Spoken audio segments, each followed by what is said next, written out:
সমসাময়িকতায় পরিপূর্ণ মানবিক ইত্যাদি ইত্যাদি সবসময় অনন্য অসাধারণ নিজেকে ছাড়িয়ে যাচ্ছে প্রতিনিয়ত টানা ৩ যুগ ধরে আলো ছড়ানো ইত্যাদির ঝলস বেড়ে চলছে দিনকে দিন।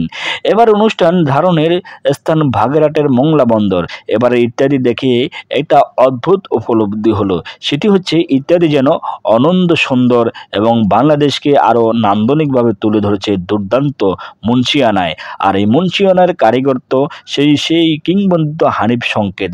গত প্রায় ১.৫ দশক থেকে ইত্যাদি যখন ৪ দেয়ালে পেরিয়ে জেলায় জেলায় ছড়িয়ে পড়তে থাকলো, তখনই বিভিন্ন জেলার সম্পর্কে আমরা জানতে পারলাম নতুনভাবে যেন আমরা জেলাগুলোকে আবিষ্কার করেছি। এবার বাগেরহাটের সম্পর্ক যে প্রতিবেদন বা নৃত্যগীত পরিবেশিত হয়েছে তা যেন আমাদের নতুন করে ভাবিয়ে তুলছে। ইতিহাস ঐতিহ্য তো ছিল অনেক অজানা তথ্য। এজন্য পর্যটন বান্ধব এক আয়োজন। প্রতিবেদন যে কতটা হৃদয়গ্রাহী, আকর্ষণীয় ও নান্দনিক করে তোলা যায় সেটার প্রমাণ এবারে ইত্যাদি। বাগেরহাটের মোড়লগঞ্জের রুমি চাচা বেগমকে নিয়ে করা প্রতিবেদনটি একই সঙ্গে মানবিক, হৃদয় ছোঁয়া ও অনুপ্রেরণামূলক। স্বামী অসুস্থ হলে নিজের দমে যায়নি, ইঞ্জিন ভ্যান চালিয়ে গড়ে তুলেছেন ভ্রাম্যমাণ মুদির দোকান। বিভিন্ন নিত্য প্রয়োজনীয় পণ্য গ্রামে গ্রামে ফেরি করে বিক্রি করেন তিনি। একজন নারী হয়ে সংসারের বোঝা কাঁধে নেওয়ার এই চিত্র বহু মানুষকে যেন অনুপ্রাণিত করবে, তাতে সন্দেহ নেই। মোশাররফ গাজীকে নিয়ে করা আরেকটি মানবিক প্রতিবেদনও দর্শকদের অশ্রুসিক্ত করে তুলেছে।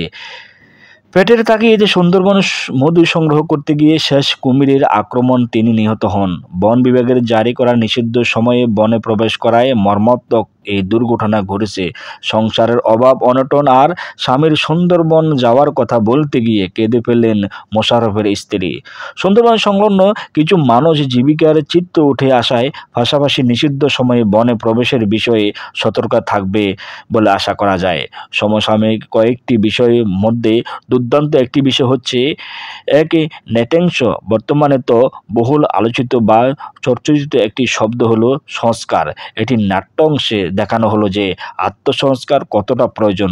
বাস্তবতা হলো যত ধরনের সংস্কারে হোক না কেন, আমরা যদি নিজেকে সংস্কার না করি, নিজের মনের সংস্কার না করে নিজেরা কাজে কর্মে বা আচার আচরণে ইতিবাচক পরিবর্তন না নিয়ে আসি, তাহলে কোনো ভালোই ফল আসবে না।